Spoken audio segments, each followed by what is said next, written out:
Doctor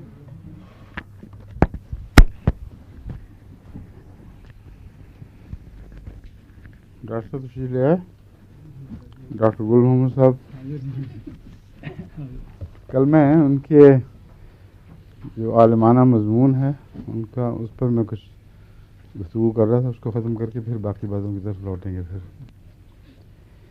ان کو اس بات سے اختلاف ہے کہ نیڈل واپسی سے کینسر کو کسی قسم کا بھی کوئی پھیلنے کا خطرہ ہوتا ہے, لیکن میرے تجربے میں ہے, ہمارے پاس یہاں لندن میں ہی ایک خاتون تھیں جن کو بریسٹ کا میں کینسر کا شبہ تھا, گٹھلی تھی, اور وہ گھبرا گئیں اس پر. میں تو کہا کرتا ہوں کہ پہلے آپ کچھ عرصہ وہ ہومیوپیتھک علاج کر لیں, اگر وہ اس کے نتیجے میں ہٹ جائے تو ٹھیک ہے, اگر پھیلتی رہے تو پھر ضرور جائیں ڈاکٹر کے پاس. تو زیادہ پینک میں آ کے تو چلی گئی. اس نے جو پرک کیا بایوپسی کی خاطر, تو اتنی شدید تکلیف درد ہوئی ہے کہ وہ قریباً حواس کھو بیٹھی, اور اس کے بعد پھر اس تیزی سے کینسر بڑھا ہے کہ کسی طرح قابو نہیں آیا, اور پھر انہوں نے آپریشن کیا, اور آپریشن کے کچھ دیر کے بعد فوت ہو گئی. تو یہ جو خیال ہے, یہ تو ماہرین ہیں دونوں ماشاءاللہ چوٹی کے, ان کا انکار تو ممکن نہیں, مگر چونکہ ان کا فن ہے اس لیے یہ بینیفٹ آف ڈاؤٹ دیتے ہوں گے اپنے آپ کو, کیونکہ انہوں نے واپسی کرنی ہے اور سمجھتے ہیں بہت ضروری ہے. اور ایسے کیسز کے لیے کوئی اور ان کے ذہن میں وجہ ہوگی, میکانزم جس کی وجہ سے ہو جاتا ہے, لیکن اکثر بایوپسی میں نہیں ہوتا, یہ درست ہے. اگر میں نے یہ کہا تھا کہ اکثر بایوپسیز میں ہو جاتا ہے یعنی پرکس میں, تو غلط ہے یہ بات. میرے ذہن میں یہی ایک کیس خاص طور پہ تھا, اس کے علاوہ اور بھی باہر کے کیسز, لندن کا تو ایک کیس ہے قطعی طور پر, لیکن جو کہ جس کثرت سے بایوپسی ہوتی ہے, خاص طور پر عورتوں کے جو اس کی رحم کی گردن کی بایوپسی ہوتی ہے, اس کے نتیجے میں کبھی بھی مجھے علم نہیں ہوا کہ پھیلا ہوا ہو.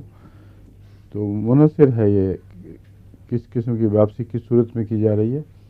ہو سکتا ہے ڈاکٹر کی بے احتیاطی کی وجہ سے بھی وہ اتنا ظالمانہ پرک ہو یا گہرا کٹاؤ آ جائے کہ اس کی وجہ سے کینسر کو تھریٹ ہو جائے. ایک احتمال ہے بہرحال, لیکن اس کے نتیجے میں بایوپسی کو روکا نہیں جا سکتا, کیونکہ دوسرا احتمال زیادہ ہے کہ کینسر کا پتہ ہی نہ چلے اور وہ پھیلتا چلا جائے.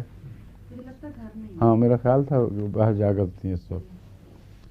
تو ایک تو یہ بات بتانی تھی کہ ان کی طرف سے اس میں کہتے ہیں, مگر بڑے احتیاط سے لکھا ہوا ہے, in many cases it has been proven without a doubt that the needle biopsy or surgery does not help spread cancer. Biopsy کے متعلق یہ کہتے ہیں نا, یہ تو مجھے اتفاق ہے کہ بایوپسی میں وہ رد عمل نہیں ہوتا جو سرجری میں ہوتا ہے. اگلی بات, ان ماہرین سے معذرت کے ساتھ میں ان سے اتفاق نہیں کر سکتا کہ سرجری سے اسپریڈ کو کوئی نہیں ہوتا. مجھے نہیں پتا کہ یہ کاپی بک مٹیریل کی بات کر رہے ہیں اس وقت یا لیٹسٹ ریسرچ کی.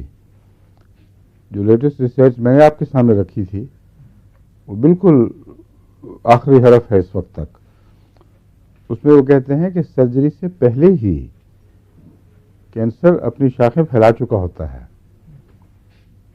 ایک جب اپنی بلوغت کے قریب پہنچتا ہے یا ایک خاص جگہ مقام پر جب وہ پہنچ جاتا ہے تو وہ اپنی شاخیں اپنے بیج پھیلا دیتا ہے. ان کو سپریس کرنے کے لیے خود وہ مادہ نکالتا ہے جو ان کو سپریس رکھتا ہے, اور خود اس سے وہ افیکٹڈ نہیں ہوتا, اس کا کاؤنٹر اس کے پاس ہے. اور جب وہ مرنے کے لگے یا مرنے کا خطرہ ہو اس کو کہ مجھے نکال کے باہر پھینکیں گے, تو وہ ریلیز کرنا بند کر دیتا ہے اس مادے کو. تو یہ بہت ہی کمپلیکیٹڈ قصہ ہے. میرے پاس مضمون ہے اصل، لیکن چونکہ اس کی ٹیکنیکلٹی زیادہ تھی اس لیے میں نے آپ کو پڑھ کے سنایا نہیں. مگر میں ان کو ایک کاپی ڈھونڈ رہا ہوں، انہوں نے کہیں رکھ دیا ادھر ادھر. میں انشاءاللہ ان کو کاپی بھیجوں گا تاکہ اس کو پڑھ کے پھر تبصرہ کریں اس بارے میں. سرجری سے رد عمل کے متعلق تو مجھے ایک ذرہ بھی شک نہیں ہے. بے شمار ایسے کیسز ہیں جن میں یہ کوئی اور عذر ڈھونڈ لیتے ہیں ڈاکٹر کہ اس وجہ سے ہوا ہے، لیکن رکتا نہیں معاملہ. خود لاس اینجلیس میں ہمارے الیاس کے بیٹے کا معاملہ تھا.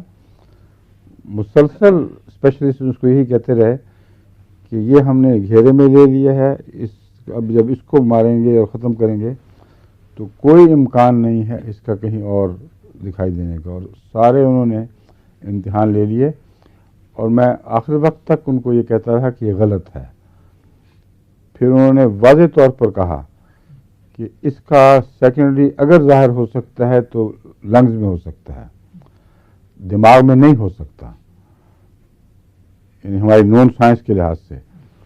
میں نے پھر اصرار سے ان کو کہا کہ یہ غلط ہے، کیونکہ میرا تجربہ یہ ہے کہ کینسر جو اس کا فلسفہ میں سمجھتا ہوں، کینسر کسی جگہ بھی اپنے آپ کو ابھار سکتا ہے، اور یہ بھی ضروری نہیں کہ وہ اسی کے بیج منتقل ہوئے ہوں.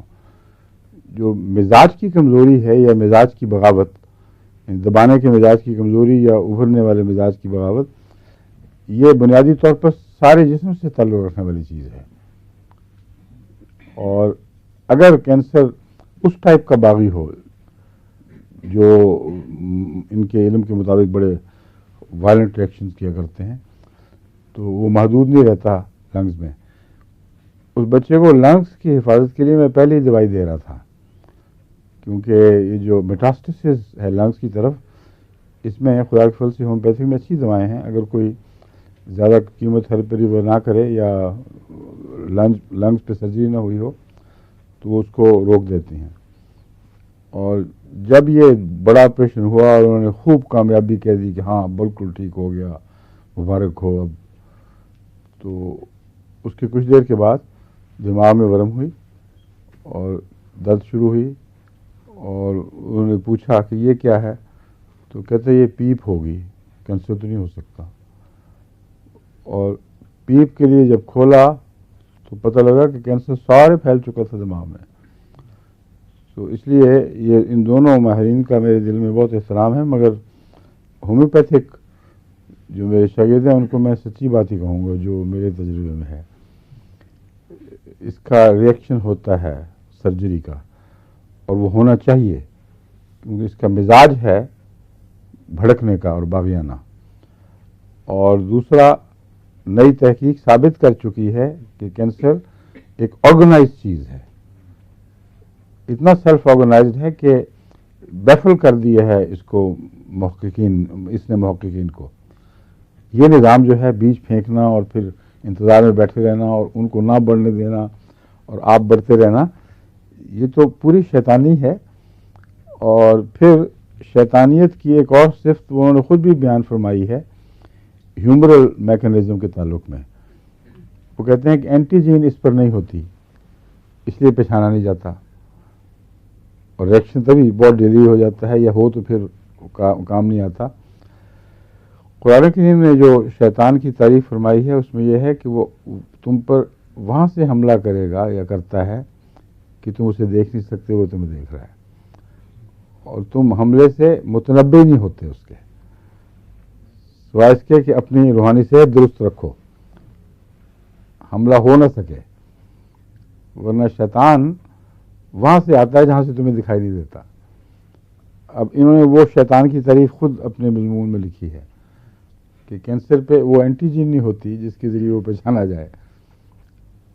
لیکن اس تعلق میں ایک اور بات آپ کو سمجھانے والی ہے کہ جو جسم کے رد عمل ہیں ان میں دو قسم کے خطرات ہیں. ایک بیرونی حملہ، بیرونی حملے میں تمام وائرس، تمام بیکٹیریا، تمام قسم کی وہ بیرونی چیزیں مثلا میٹل ہے، گولی لگ گئی ہے، کہیں جگہ جا کے بیٹھ گئی ہے، ان سب چیزوں کے رد عمل کے لیے خدا تعالیٰ نے یہ تفصیلی نظام بنایا ہے، اور جو حملہ اندر سے ہوتا ہے وہ اندرونی شیطان ہے. یہ سب پہچانے جاتے ہیں بیرونی حملے اپنی اینٹی جین سے، لیکن جو بیرونی حملہ ہے اس کا ان کے پاس کوئی علاج نہیں ہے. اندرونی حملہ علاج اس لیے ان معنوں میں کہ اس کا پتہ نہیں چلتا کہ اندر موجود ہے. اب جو نئی قسم کی بہت سی باریک تحقیقات ہیں پتہ تو کر لیتے ہیں، مگر جسم کو جس نے دفاع کرنا ہے اس کو نہیں پتہ چلتا. یہ شیطانیت ہے جو اندر سے ابھرتی ہے. جو گھر کا چور ہو وہ پکڑا نہیں جاتا.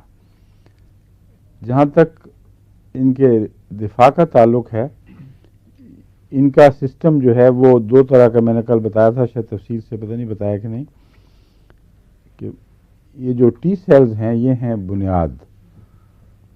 ٹی سیلز کو جب پیغام ملتا ہے کہ یہ کچھ ہو رہا ہے تو وہ اس کے نتیجے میں ایک پیغام اور بھیجتے ہیں، اور جسم کے اندر ایک تو میکروفیجز بناتے ہیں. اگر وہاں مقامی ہوں تو وہیں میکروفیجز بناتے ہیں، اور میکروفیجز وہ موٹے موٹے بہنگم سے سفید رنگ کے سیلز ہوتے ہیں جو لپٹ کے انگلف کر لیتے ہیں چیز کو.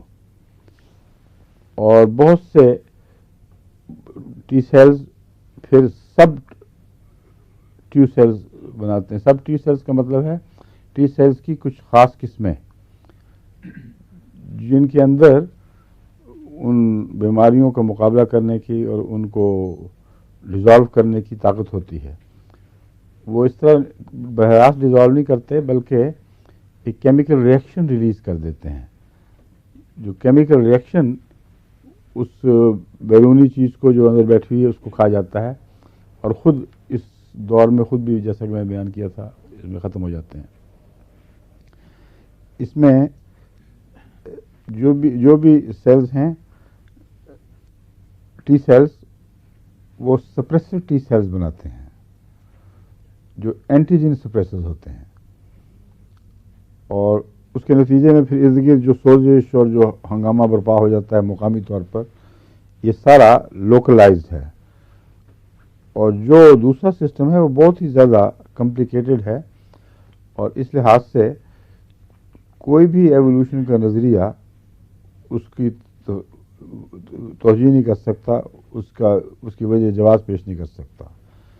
اتنا گہرا کیمیکل علم چاہیے اس کے لیے، اور اتنی کمانڈ ہونی چاہیے آرگنائز کرنے والے کو کہ ان سیلز کے اندر یہ طاقت رکھے کہ تم جب فلاں کیمیکل آئے گی تو تم نے یہ رد عمل دکھانا ہے، پھر تم نے فلاں جگہ پیغام بھیجنا ہے، اس نے آگے یہ کیمیکلز بنانی ہیں، اور ہر چیز کے لیے الگ الگ کیمیکل بنانے کی ضرورت پڑے گی. ہر چیز کے لیے الگ قسم کے ٹی سیلز بنانے کی ضرورت پڑے گی، دوسرے میسنجر سیلز، سپریسر سیلز.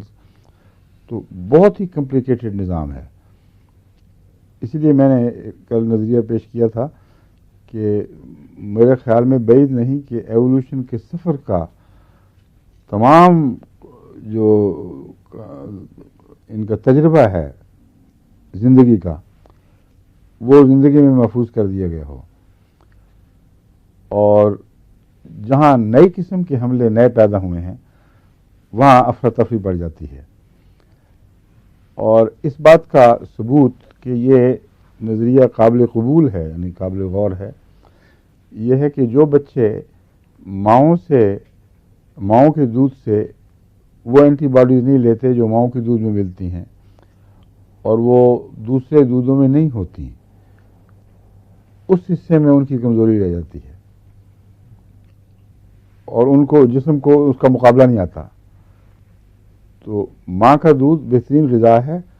اس وجہ سے آرٹیفیشلی جاپنیز نے اپنے دودھ میں وہ چیزیں شامل کرنے کی کوشش کی، لیکن میں نے آرٹیکل وہ پڑھا ہے جاپان کے متعلق، وہ تسلیم کرتے ہیں کہ باوجود اس کے ہم وہ نہیں بنا سکے. کہتے ہیں ناممکن ہے کہ ماں کے دودھ کی غالباً 50 اینٹی جینز اس کو ورثے میں دودھ سے بھی ملتی ہیں، کچھ تو خون میں ہوتی ہیں، اینٹی باڈیز، غلطی سے میں اینٹیجن کہہ رہا ہوں، اینٹی باڈیز. اور وہ ٹپیکل اینٹی باڈیز ہیں جو بچے کی ابتدائی ضروریات کے لیے کافی ہونی چاہیے. ان میں سے کچھ کم ہوتی ہیں کسی دودھ میں، کچھ کم ہوتی ہیں کسی اور دودھ میں، اور جو مصنوعی دودھ بناتے ہیں ان میں وہ لازماً 50 کی 50 نہیں ہوتی، کافی کم. لیکن اب جو مصنوعی طریقے سے بنا کے داخل کر رہے ہیں اس کے باوجود وہ کمپنیاں خود تسلیم کرتی ہیں کہ یہ مکمل نہیں ہے. تو جو اینٹی باڈی ورثے میں مل گئی ہے وہ بہت زیادہ مؤثر اور فوری جوابی کارروائی کے لیے تیار ہے. جو ملی ہی نہیں، جو ہمیشہ ماں سے ہی ملتی ہے، دوسرے ذریعے سے نہیں ملتی، اس میں اس بچے کی کمزوری ہمیشہ ساری عمر رہے گی اس حصے میں. تو اس لیے میں سمجھتا ہوں کہ اینٹی باڈیز مختلف وقتوں میں بنی ہیں ساری زندگی میں، جو 1 ارب سال کا سفر ہے. اور اللہ تعالیٰ نے وہ نظام یادداشت کو، جس کو قرآن کریم میں بیان کرتا ہے کہ مٹ نہیں سکتا پھر کبھی، اس کو وہاں خدا تعالیٰ نے جگہ جگہ جہاں جہاں بھی اس کے ڈیزائن میں ٹھیک فٹ بیٹھتا تھا وہاں وہ نقش کر دیا ہے. اور جب وہاں پیغام ملتے ہیں تو پھر وہ رد عمل شروع ہو کر تو وہ سارا کارخانہ چل پڑتا ہے. 1 لاکھ سے اوپر امکانی اینٹی باڈیز بنانے کی اندر صلاحیتیں نقش ہیں. یہ تو عام جو ڈاکٹر ہے وہ اس کو علم ہونا چاہیے، ہوگا، تسلیم کرنا پڑتا سب کو کہ 1 لاکھ سے اوپر قسم کی اینٹی باڈیز جو بنی ہوئی نہیں ہیں مگر ان کے بننے کا امکان موجود ہے. اور جو امکان موجود نہیں ہے وہ جسم نہیں بنا سکتا. تو وہ ڈیزائن کیوں ہوا آخر ایسا؟ جب تک انسان کی مستقبل کی ضرورتیں اللہ تعالیٰ کے علم میں ہیں، جو وہ پیش نظر ہو کر رکھ کر اتنے امکانات جو اپنے ساتھ ایک احتمال کا مطالبہ کرتے ہیں، یعنی وہ تمام خطرات جو انسانی زندگی کو آئندہ سے بیرونی حملوں سے یا اندرونی حملوں سے درپیش ہونے تھے، ان کا جواب خدا تعالیٰ نے اندر لکھ رکھا ہے. اس تک پہنچنا 2 طریق سے ہے. ایک یہ کہ صحت کامل ہو، اور جانوروں میں کسی ہومیوپیتھی کی ضرورت اکثر پیش نہیں آتی، مگر وہ جانور جو پالتو جانور ہیں ان میں زیادہ امکان ہے اس بات کا کہ ان کی صحت گر جائے، کیونکہ ان کو خوراک بھی وہ نہیں ملتی جو قدرتی ہے، ورزش بھی وہ نہیں ملتی جو قدرتی ہے، اور ان میں اگر کوئی بیماریاں پھیلتی ہیں تو انسان ویسے بھی ان کو ٹیکے ویکے تو نہیں لگا سکتا. وہ ایک طبی نظام ہے کسی جانور کو کم کرنے کا، کسی کو بڑھانے کا، وہ اپنے طور پر جاری ہے، ہم اس میں دخل نہیں دے سکتے، نہ ہمیں علم ہے کہ کیسے چل رہا ہے. لیکن مرغیوں میں اور پالتو جانوروں میں، بھینسوں میں، گاؤں میں، بھیڑ بکریوں میں جتنی بیماریاں ہیں ان میں بہت سی ایسی ہیں، اکثر تو نہیں مگر بہت سی ایسی ہیں جن کا ہومیوپیتھک علاج دریافت ہو چکا ہے. کچھ کا میں نے اپنے تجربے سے معلوم کیا ہے، اور وہ تیر بہدف کی طرح کام کرتا ہے. اس لیے جو دوسرے علماء ڈاکٹر ہیں ان کے علم کی برتری فضیلت اپنی جگہ، مگر یہ تجربہ کہ ایک بھینس کو ایک دوا ہمیشہ کام دے اور ایسی جگہ بھی کام دے جہاں ان کی دوائیں ناکام ہیں، مثلا سینگ کا کینسر ہے، ایک ہی خوراک ٹھیک کر دے اور جب ہو ہر ایک کو ٹھیک کرے. یعنی میرے علم میں ابھی تک ناکامی ہو سکتا ہے، ناکامی ہوگی، یہ تو غلط بات ہوگی کہ میں یہ کہوں کہ ناممکن ہے کہ وہ دوائی ناکام ہو. دوائی کے ناکام ہونے کی بہت سی وجوہات ہو سکتی ہیں. یہ بھی ہو سکتا ہے کہ اس کی اندرونی اکانومی خراب ہو گئی ہو، اس مرتبے تک پہنچ چکی ہو بیماری کہ اس کو رد عمل نہ ہو سکتا ہو. کچھ اور ایسی چیزیں اس کو مل رہی ہیں پوائزنس، جو اس کی خوراک میں یا فضا میں یا پانی میں، کہ جس کی وجہ سے اس کو دوائی کام نہ کرے. لیکن اتنا بڑا انسیڈنس اس کی شفا کا ملنا کسی قیمت پر بھی اتفاق کی طرف منسوب نہیں ہو سکتا. افارا جو پیٹ کا بندھن ہے اس کے میں پہلے بھی مثالیں دے چکا ہوں، اور بھی بہت سی ایسی دوائیں ہیں. اس لیے میں یہ بتانا چاہتا ہوں کہ یہ جو خیال ہے کہ اینٹی باڈیز کو جو ہم متحرک کرتے ہیں یہ بالکل ویسے ہی ہے جیسے ایلوپیتھک میں ہے، یہ درست نہیں ہے. اینٹی باڈیز کو معین پیغام ملنا ضروری ہے، اور وہ میں نے کہا تھا ہر امکان کے مقابلے پہ ایک احتمال ہے. اگر آپ کو اس احتمال کا علم ہو جائے جس کی وجہ سے خدا تعالیٰ نے وہ امکان پیدا کر رکھا ہے اور جسم میں محفوظ کیا ہے، تو وہ احتمال اگر ہلکی مقدار طاقت میں دیا جائے تو وہ اینٹی باڈیز کو جگا دے گا اور خود نقصان نہیں پہنچا سکے گا. یہ خلاصہ ہے ہومیوپیتھک کے نظام کے عمل کا، لیکن ہوتا امیون سسٹم کے ذریعے ہے. لیکن امیون سسٹم ہر جگہ اس طرح کام نہیں کرتا کہ اینٹیجن لگی ہو اور اس کے اوپر وہ جا کے حملہ کرے. نہ اس قسم کی ٹی سیلز کام کرتے ہیں جس کا ایک اور نظام بھی ہے. ایسی فورن باڈیز جو زندگی کا حصہ نہیں ہیں، مثلا لوہے کا ٹکڑا ہے، گولی ہے، کوئی چاقو ہے، کوئی سپلنٹر، کوئی شیشہ ہے.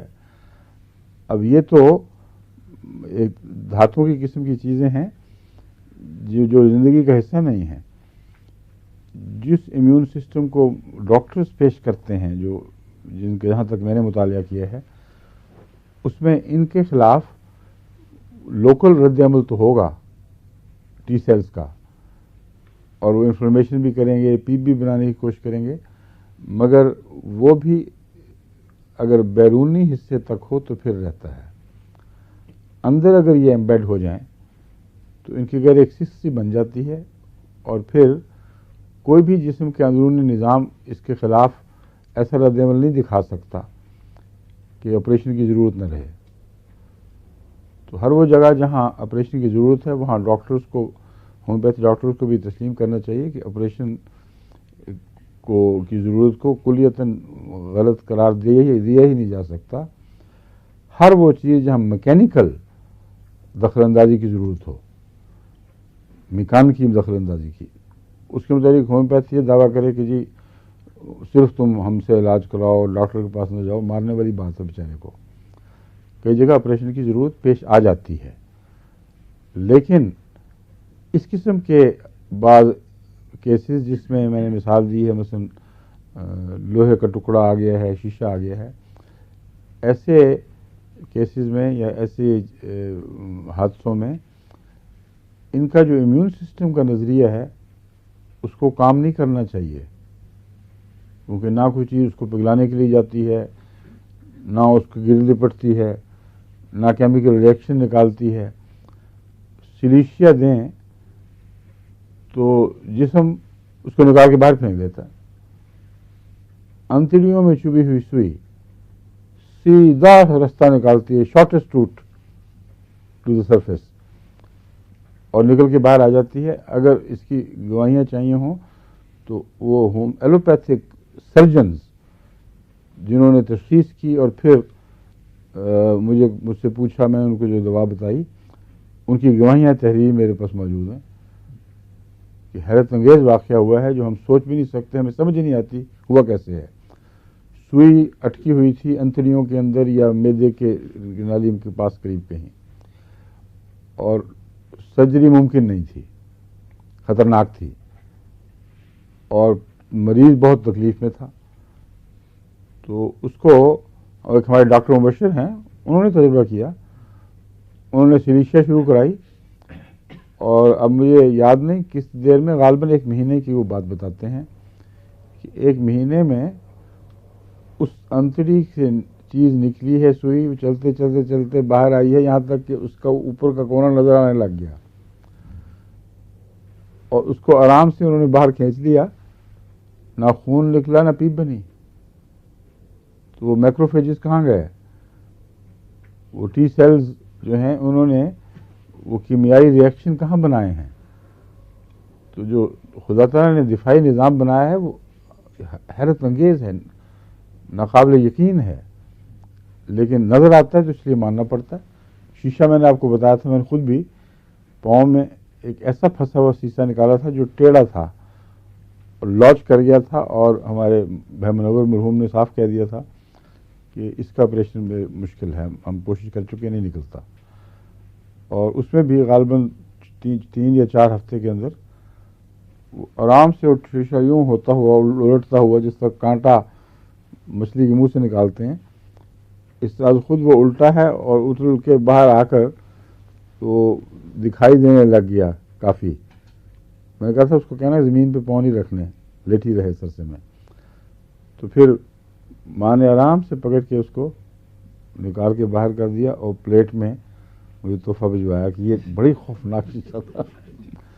جو کونے کا ٹکڑا ہوتا ہے نا شیشے کا، گلاس کا یا بوتل کا، وہ اندر جا کے یوں لاج ہو گیا تھا کہ باہر کی طرف یوں تھا، وہ یوں، اب وہ جائے کس طرح نیچے. اور اتنا خطرناک اس نے ارد گرد زخم پہنچا دیا تھا کہ اس کے ورم ہو گئی تھی ہر طرف. اور ڈاکٹر وہاں کے کم سے کم سرجن یہی سمجھتے تھے کہ اس وقت اس کو اگر سرجری کی جائے گی تو کافی خطرناک ہے. تو باہر کس طرح نکلا؟ اس لیے امیون سسٹم میں صرف وہ کیمیکل سسٹم نہیں ہے، کچھ اور سسٹم بھی ہے جس کا زندگی اور زندگی کے ذہن سے تعلق ہے. جہاں تک کینسر کی انڈیویڈویلٹی ہے اس پر بھی ابھی تک یہ ہمارے ڈاکٹر جو ہیں وہ اس طرح غور نہیں کر رہے، کیونکہ سمجھتے ہیں کہ ہے نہیں، بلکہ فلاں نظام کی کمزوری کی وجہ سے، فلاں کی کمزوری کی وجہ سے، فلاں کی کمزوری کی وجہ سے یہ کچھ ہو گیا ہے، فلاں تیزاب کی وجہ سے، فلاں زہر کی وجہ سے. لیکن اس کی انڈیویڈویلٹی کا انکار کرنا ممکن نہیں ہے. اور وہ اس کی جو انڈیویڈویلٹی ہے وہ روح کی جو آخری کانشیسنیس ہے اس سے الگ ہے، کیونکہ روح کی کانشیسنیس کے تابع جو رد عمل ہونے چاہیے وہ نہیں ہوتے اس میں، یعنی وہ غلامی میں نہیں ہے بلکہ آزاد ٹکڑا ہے. اس پہلو سے ہمیں کینسر کے اوپر یہ ریسرچ کرنی چاہیے کہ وہ کون سی دوائیں ہیں جو باغیانہ اثر پیدا کرنے والی ہیں. اور اس میں آپ کینسر کی بہت سی دوائیں استعمال کرتے ہیں، فلاں کینسر میں مفید ہے، مگر یہ کلینکل ہے سب. میرے نزدیک یہ تجربہ غالباً نہیں ہوا ابھی تک کہ یہ دوائی اگر دی جائے کچھ عرصہ تو کینسر ہوگا.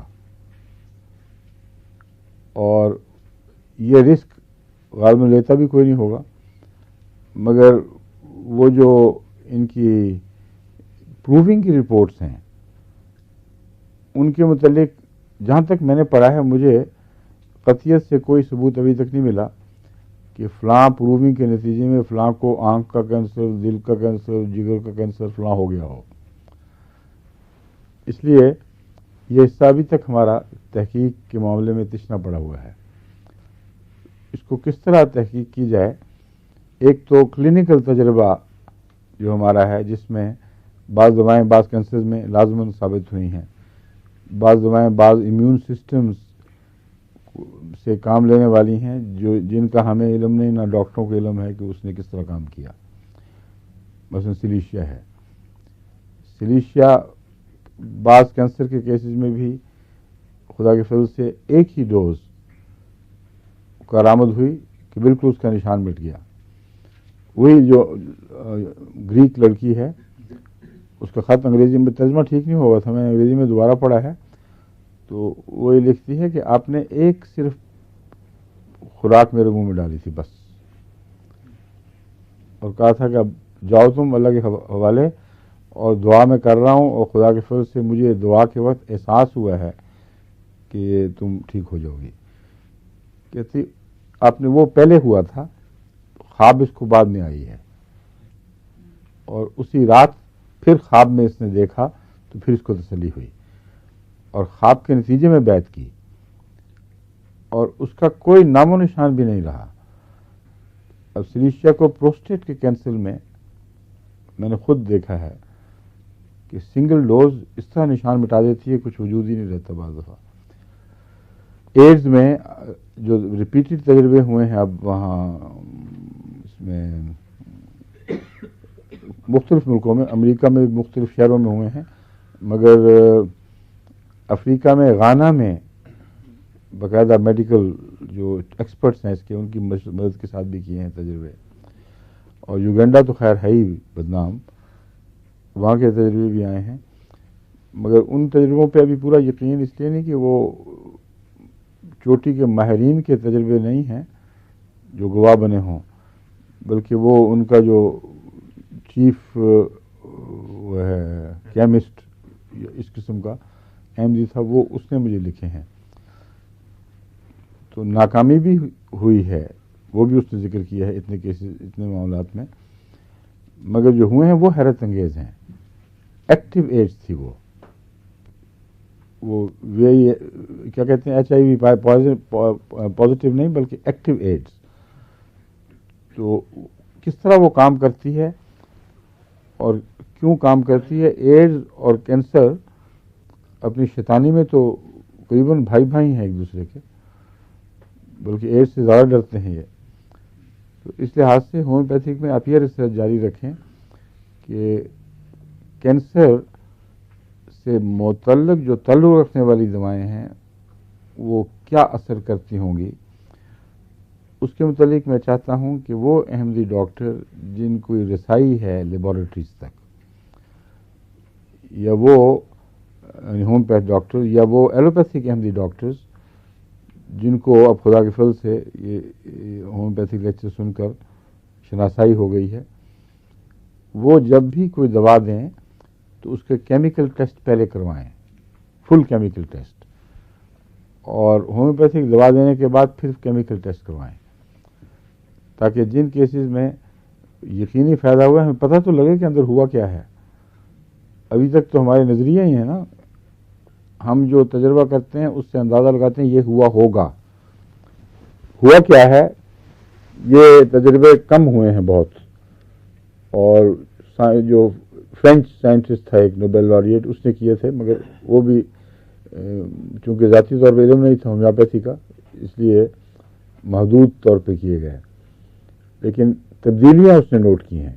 وہ بایو کیمسٹری میں غالباً نوبل لاریٹ تھا، اور اس کے جو تجربے ہیں اس کا انکار نہیں کر سکتے ڈاکٹر، نتائج کا کرتے ہیں، کیونکہ وہی دوائی اندھا دھند دوسرے مریضوں کو دی اور کہا اس میں کچھ بھی نہیں ہوا.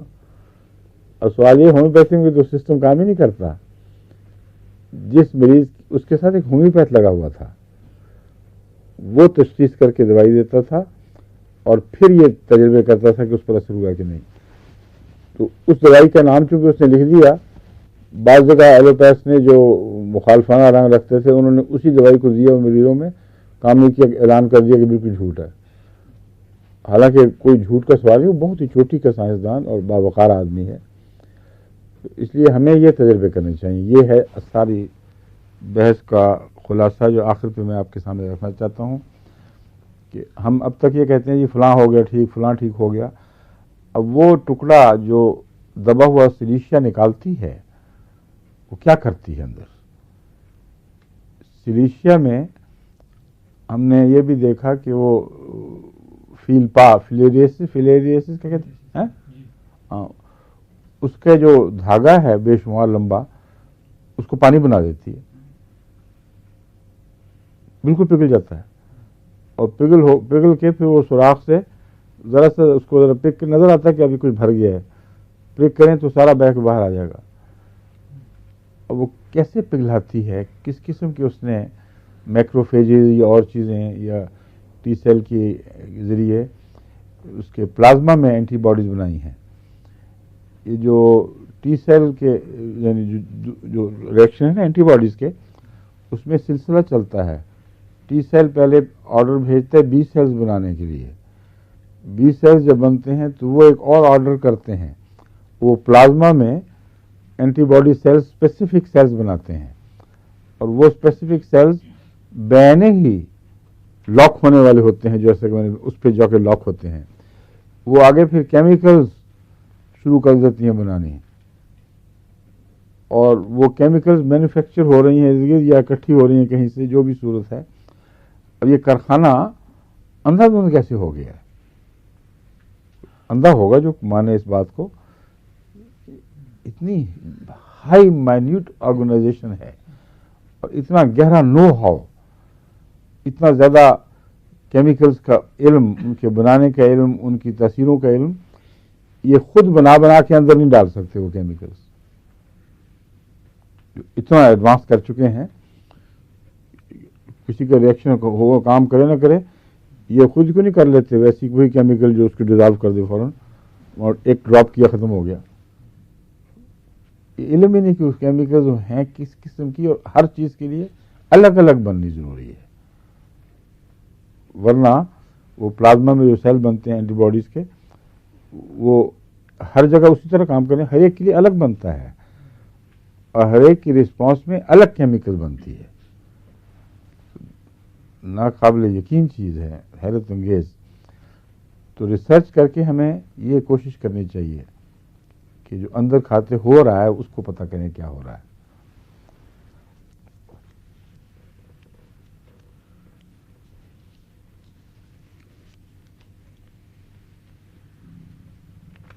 کہتے ہیں cancer in many cases does not trigger immune response.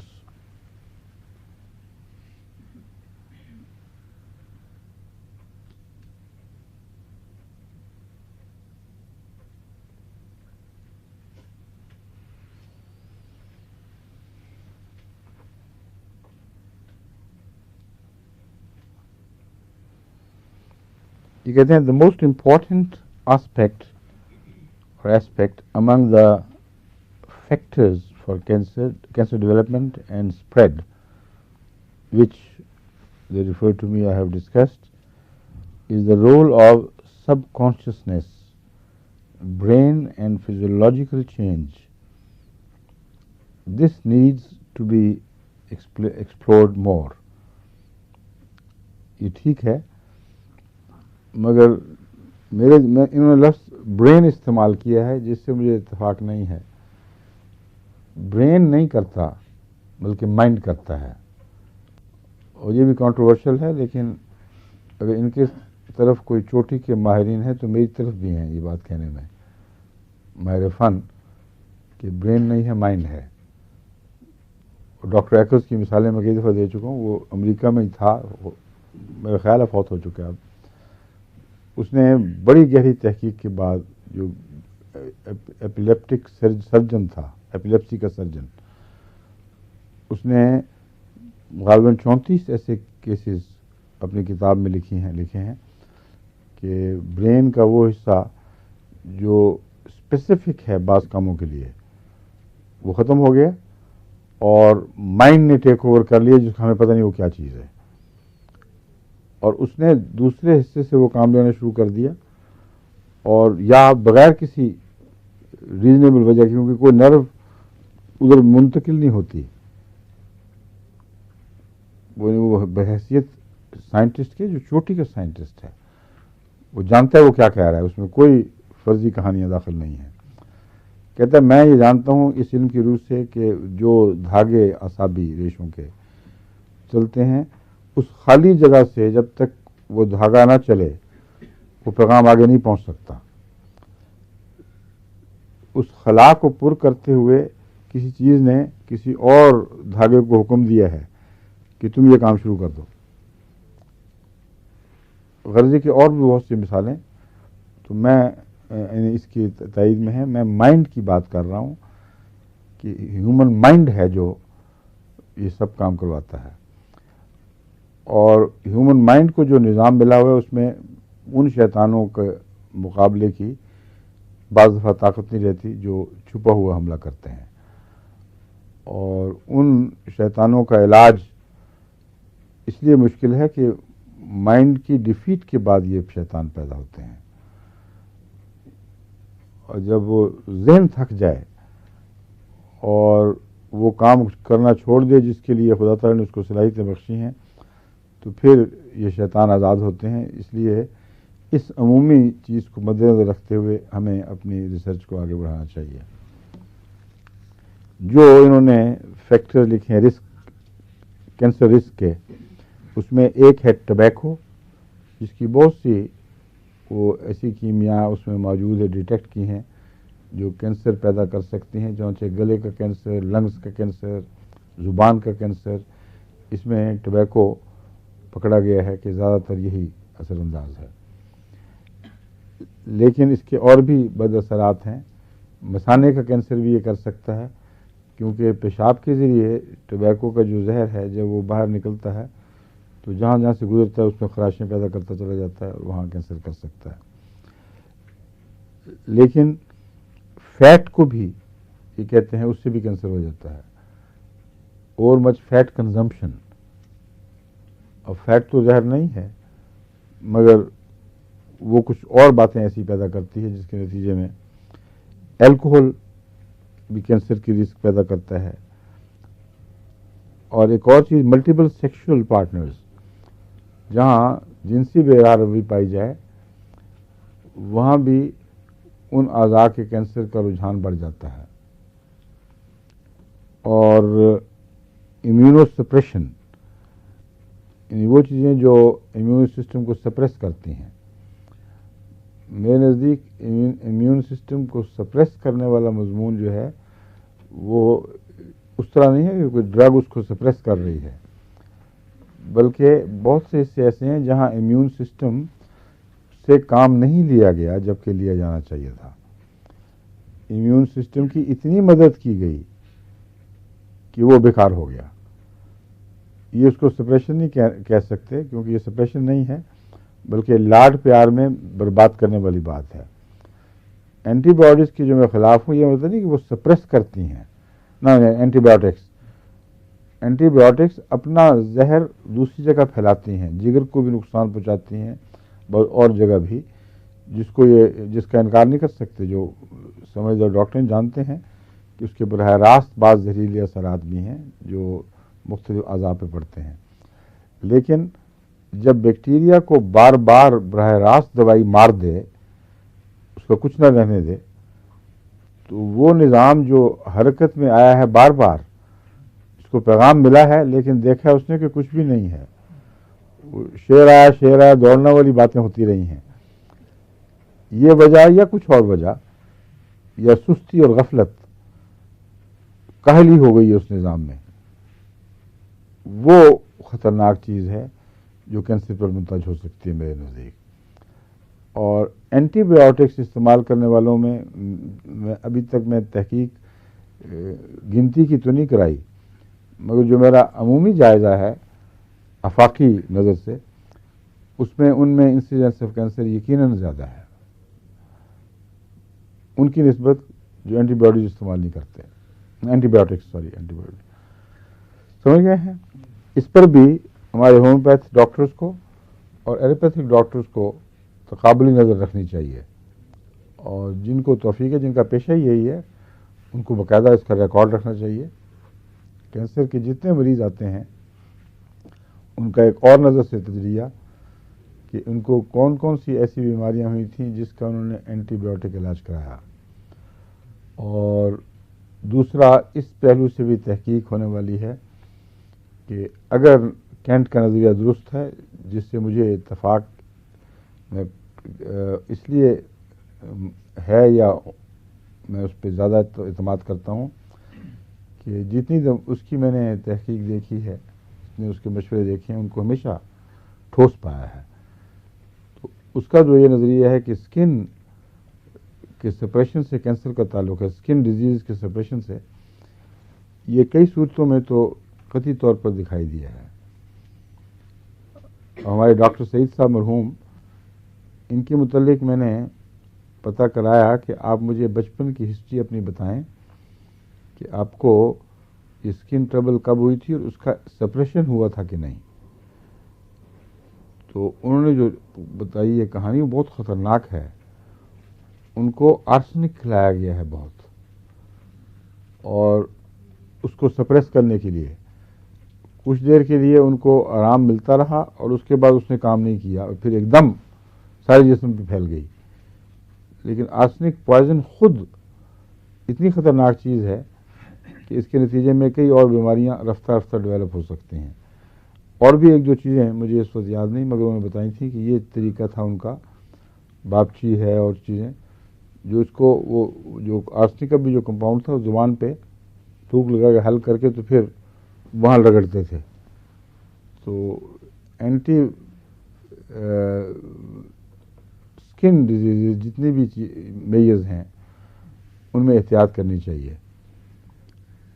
اور ایک چیز تو جو کئی دفعہ تجربے میں آ چکی ہے میرے، کہ جن کو سورائسس ہو، جو بڑی ضدی تکلیف ہے اور ہر جگہ ابھار نکلتے ہیں، خالی شربت کی بدزیب بڑا معلوم ہوتا ہے، جب بھی سپریس ہوا ہے وہ سیلولر کیا کہتے ہیں کولائٹس جو ہوتا ہے بڑا خطرناک، السریٹیو کولائٹس ہو جاتا ہے. اور ابھی یہاں ہمارا ایک احمدی ہے نوجوان، اس کو میں نے سمجھایا تھا، میں نے کہا سپریس نہ کراؤ. وہ مڈل ایسٹ گیا سپریس کروانے کی خاطر، کیونکہ وہاں انہوں نے کہا تھا کہ یہ فلاں جگہ فلاں ریڈیشن سے یہ علاج ہو رہا ہے اور بالکل ٹھیک. واپس آ کے یہ ٹھیک ہو گیا مگر السریٹیو کولائٹس بڑا خطرناک ہو گیا. میں کہا میں پہلے ہی آپ کو کہا تھا یہ ہو جانا ہے، اور اب میں دوا دیتا ہوں تو یہ آپ کو دوبارہ ہوگا، پھر اسکن کا دوبارہ ہو گیا اور وہاں آرام آ گیا، یا کسی حد تک بہت حد تک آرام آ گیا. ابھی 100% مجھے پتہ نہیں، لیکن اس کا آرام آنا تھا کہ اسکن کی طرف یعنی جلد کی طرف دوبارہ منتقل ہو گئی وہ بیماری. یہ وہ دائرے ہیں جن میں موجودہ ایلوپیتھک اسپیشلسٹ اس لیے خاموش ہیں کہ ان کو علم نہیں ہے اس کا. بعض جو شرفاء ہیں وہ مخالفت نہیں کرتے، کہتے ہیں ٹھیک ہے تم کری جاؤ اپنا کام، لیکن سمجھتے بھی نہیں. لیکن ایویڈنس اتنا اسٹرانگ ہے کہ اس کا یعنی اس کے حق میں گواہی کی اس کا انکار نہیں ہو سکتا. تو یہ بھی ایک ہے جو امیونو سپریشن جس کو کہتے ہیں. میں یہ بتا رہا تھا آپ کو کہ اس کی بعض قسمیں ایسی ہیں جو سپریشن نہیں کہلائیں گی بلکہ لاڈ پیار میں بگاڑنا ہے ان کا، اور جو ڈس یوز کے نتیجے میں ہر چیز مرنا شروع ہو جاتی ہے. ایک بچے کو بھی اٹھائے پھریں تو اس کی ٹانگیں جواب دے جائیں گی اور لولا لنگڑا ہو جائے گا اور استعمال ہی نہیں ہوگی ٹانگیں. تو یہ قانون قدرت ہے، خدا نے نظام بنایا ہوا ہے. اس لیے یہ کیوں نہ امیون سسٹم متاثر ہو اگر اس سے کام لینا ہو اور نہ لیا جائے. بس وہ لوگ جو جفاکشی کی زندگی بسر کرتے ہیں، کم دوائیں کھاتے ہیں، غذائیں بھی سادہ ہیں، ان میں کینسر کا انسیڈنس شاذ کے طور پر ہے. جہاں ٹبیکو کی تکلیف سے کینسر ہوتا ہے وہاں چھالیہ سے بھی ہوتا ہے. یہ پتہ نہیں کیوں ڈاکٹرز نے نوٹ نہیں کیا، مگر میں نے تو اپنے تجربے میں دیکھا ہے چھالیہ زبان کا کینسر اور گلے کا کینسر کرنے میں اکیلی کافی ہے. بس ٹبیکو چو کرنے والوں کو بھی ہو جاتا ہے گلے کا کینسر، لیکن جو نہیں کرتے صرف چھالیہ چباتے ہیں ان کو بھی ہو جاتا ہے. اور چھالیہ میں وہ کوئی چیز مادہ ہے، اس لیے جن کو چھالیہ کھانے کی عادت ہے ان کو میں سمجھاتا ہوں کہ ان کو رک جانا چاہیے. ریڈیشن اینڈ کیمو تھراپی یہ تسلیم کرتے ہیں کہ یہ بھی ان فیکٹرز میں سے ہے جو کینسر پیدا کر سکتی ہے. اسٹرانگ ریڈیشنز اور بعض قسم کی کیمو تھراپیز.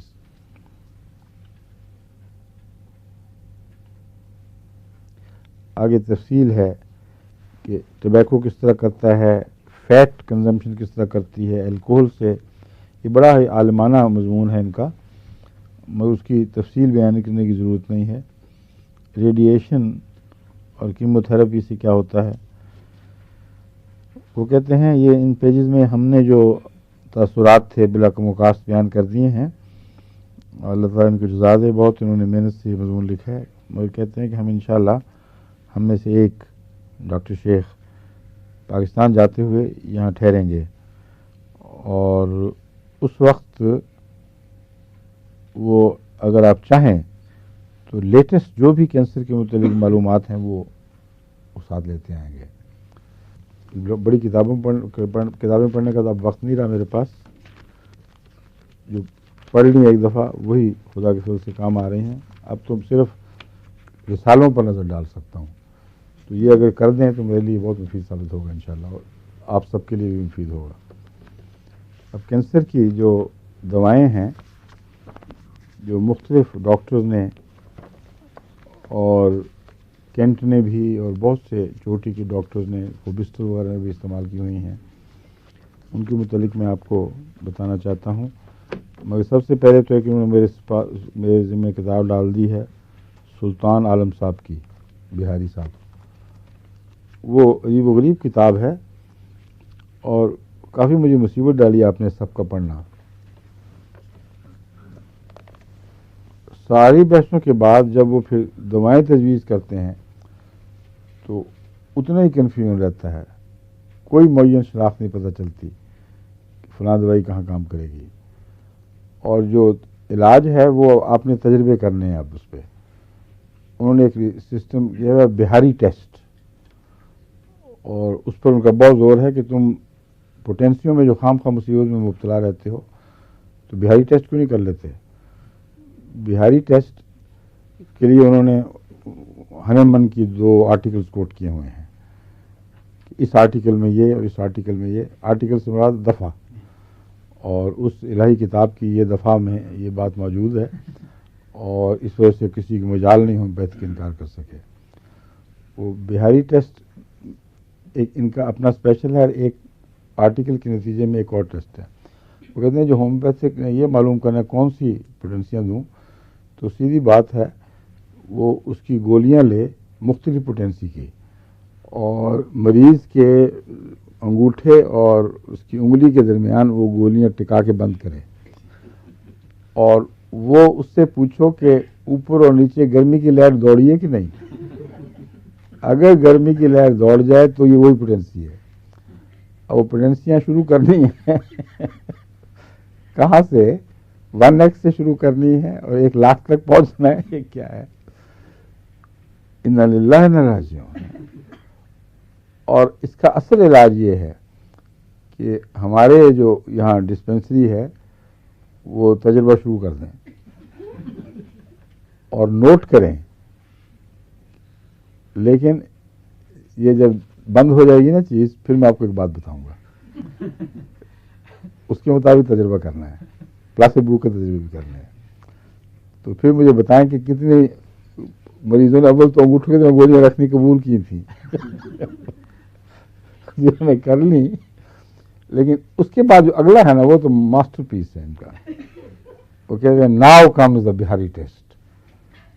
بہاری ٹیسٹ یہ ہے کہ کسی کا بال اکھیڑو احتیاط سے کہ اس کی نیچے کی حدود بھی ساتھ اکھڑ جائے، اور اس کو ایک طرف رکھ کے اس بال کو ہومیوپیتھک دوائی لگا دو، کوئی پوٹینسی، گولیاں باری باری.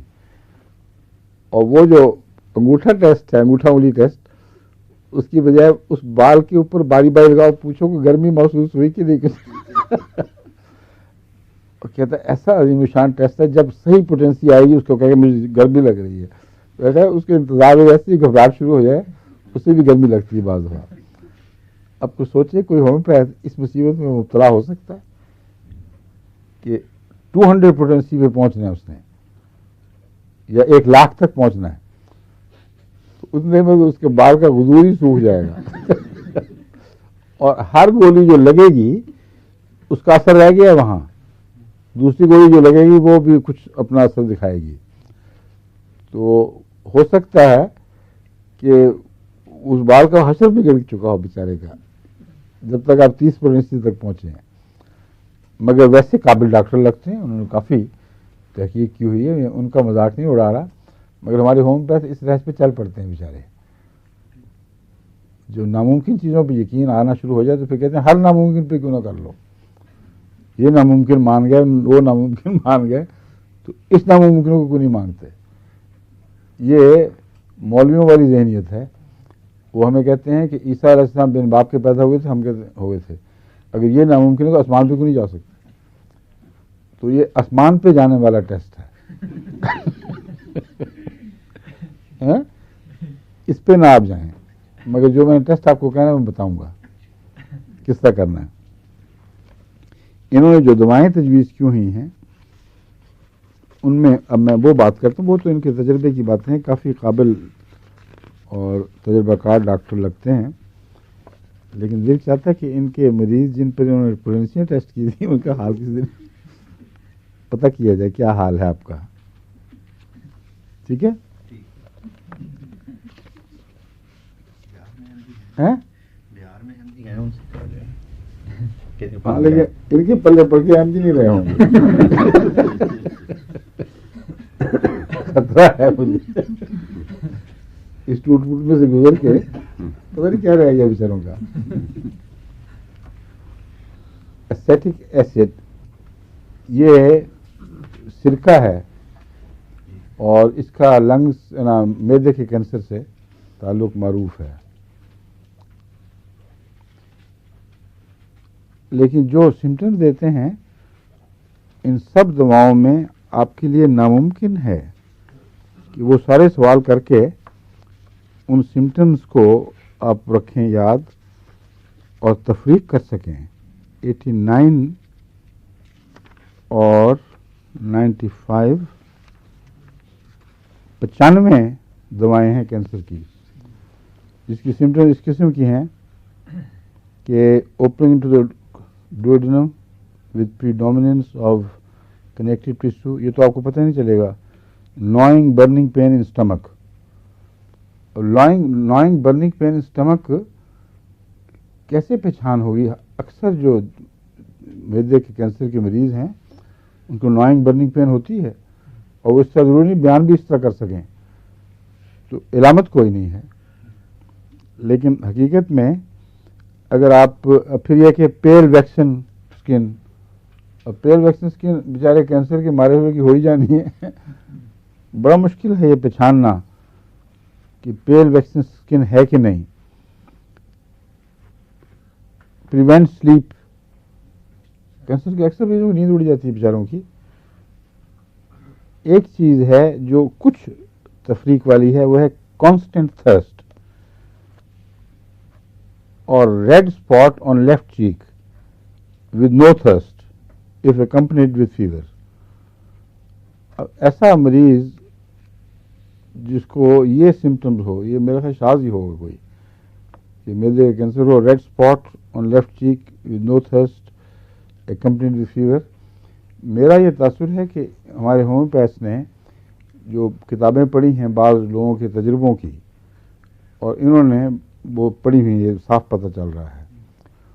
اس میں کسی نے لکھا کہ پھر یہ میں نے سوچا تو اس سے وہ کام کر گئی، یہ پھر مجھے نظر آیا تو وہ دعا کام کر گئی. ان کہانیوں کو، جو کہانیاں نہیں یعنی ان واقعات کو انہوں نے ایک دو علامتوں کے ساتھ باندھ کر اس مرض کے علاج کے طور پر نشانی بنا دی ہے. لیکن میرے خیال میں یہ بہت مشکل کام ہے. یہ چیز آپ کو ضرور یاد رکھنی چاہیے کہ اس میں طے کا رجحان بہت ہوتا ہے ایسیٹک ایسڈ میں، اور جلن بھی ہے. جتنے تیزاب ہیں ان میں جلن ضرور ہوگی. طے کا رجحان بھی ہے اور پیاس یا بہت زیادہ یا غائب.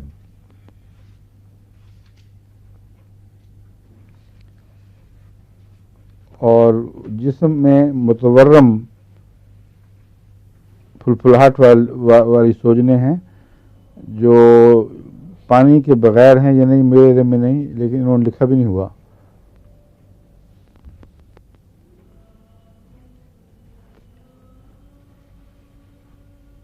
اور ڈراپسی آف لوور ایکسٹریمیٹیز آگے میں بھی لکھا ہوا ہے پتہ نہیں ہے کہ نہیں ہے. ایک چیز، ایک نقطہ بہت اچھا ہے کہ اگر سرجیکل شاک کے بعد اینستھیزیا دیا گیا اور پروسٹیشن ہو جائے اس میں ایسیٹک ایسڈ اچھا کام کرتی ہے. اور کون کون سی ہیں؟ اسٹرانشیم کارب ہے، کاربو ویج ہے. ایسیٹک ایسڈ کو بھی اس میں آپ شمار کر لیں.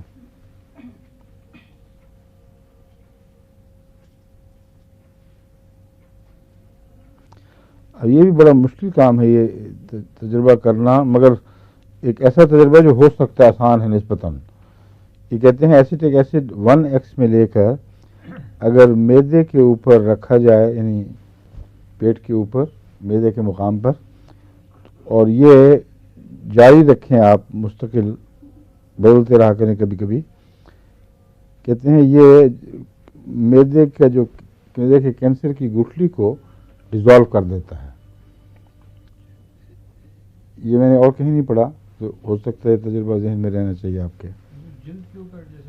ہاں کپڑا بھگو کے 1 ایسٹک ایسڈ میں تو رکھ دیا, پھر کچھ دیر کے دوسری دفعہ بدل دیا, 3-4 دفعہ اس طرح کپڑا بدلیں اور وہیں رہے, تو یہ کہتے ہیں کچھ عرصے کے اندر وہ گٹھلی گھل جاتی ہے. اگر یہ ہے تو پھر یہ بہت بڑی چیز ایک ہے, ان کا ہم شکریہ ادا کریں گے. ایلیم سیپا, یہ ایک ہنٹ انہوں نے اچھا لکھا ہوا ہے. وہ کہتے ہیں یعنی ہنٹ تو بڑا اچھا لگ رہا ہے, مگر کام کرے گا کہ نہیں یہ ہمیں تجربے سے پتہ چلے گا. کہتے ہیں اگر السرز ہوں ایڑی میں, جس میں جو یا فرکشن شو کی فرکشن سے وہ اس کی سکن پہ ایسے علامتیں ظاہر ہوں جو گویا کہ گینگرین ہونے والی ہے, یہ کینسر بن رہا ہے, اس میں کہتے ہیں ایلیم سیپا بہت اچھا ہے. اب ہم نے اس کو ناک اور کان میں تو خوب غور سے پڑھا تھا, لیکن اس سے ہم پہلے کبھی توجہ نہیں ہوئی, اس لیے یہ آپ کو میں بتانا چاہتا ہوں کہ ڈاکٹر سلطان صاحب کا شکریہ, انہوں نے یہ اچھی تجویز پیش کی ہے.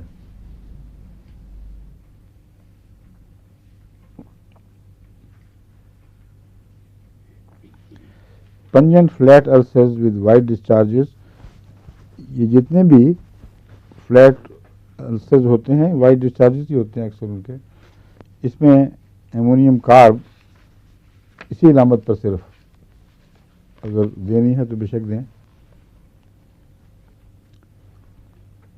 اور انگسترا کا لکھا ہے کہ flat and eating into the bones, ankle joints کے السرز اور اسپائنل کیریز, یہ بھی ایک خطرناک بیماری ہے جس کے نتیجے میں جسم رہ جاتے ہیں, وہ کبڑے ہو جاتے ہیں لوگ, اور درد بھی بہت ہوتی ہے جب وہ بیٹھتی ہیں ہڈیاں. تو اس کے لیے کہتے ہیں کہ اینگسٹرا اسپائنل کیریز میں بہت مفید دوا ہے.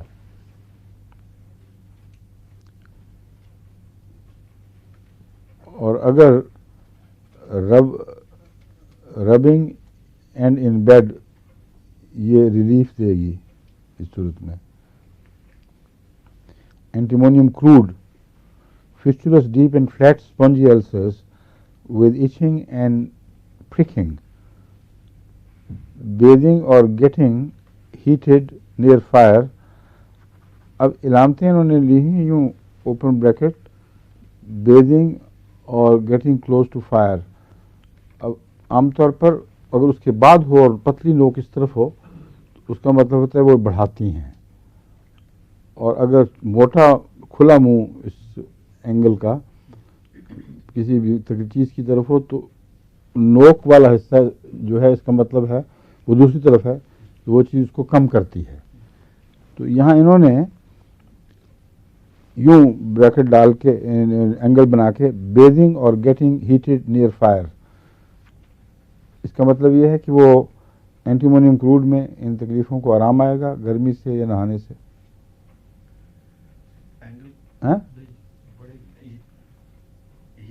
تو یہ کم ہوتا ہے, یہ بڑھتا ہے, یہ بڑھ رہا ہے. ہاں میں یہ تو کہہ رہا ہوں, لیکن اپوزٹ ہوتا ہے نا. یہ ذرا یہ ایسے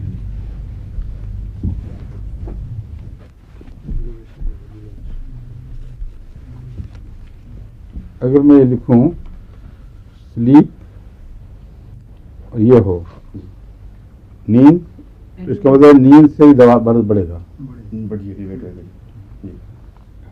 اگر سلیپ اس طرح لکھ دوں تو اس کا مطلب کم ہوگا. یہ میں کہہ رہا ہوں, انہوں نے اس طرح کیا ہوا ہے, لیکن لکھا بعد میں ہوا ہے, واضح نہیں ہے کہ آیا واقعتاً یہی چاہتے ہیں وہ یا کچھ اور غلط استعمال تو نہیں ہو گیا, مگر تجربہ کار ہوں کہتے ہیں. اس لیے یہ چیک کریں کہ واقعتاً اینٹیمونیم کروڈ میں بیدنگ اور آگ کی گرمی سے اور سکینٹی ڈسچارجز سے فائدہ ہوتا ہے. میرے علم کے مطابق تو نہیں ہونا چاہیے. اور یہ نشان دیکھ لیں آپ,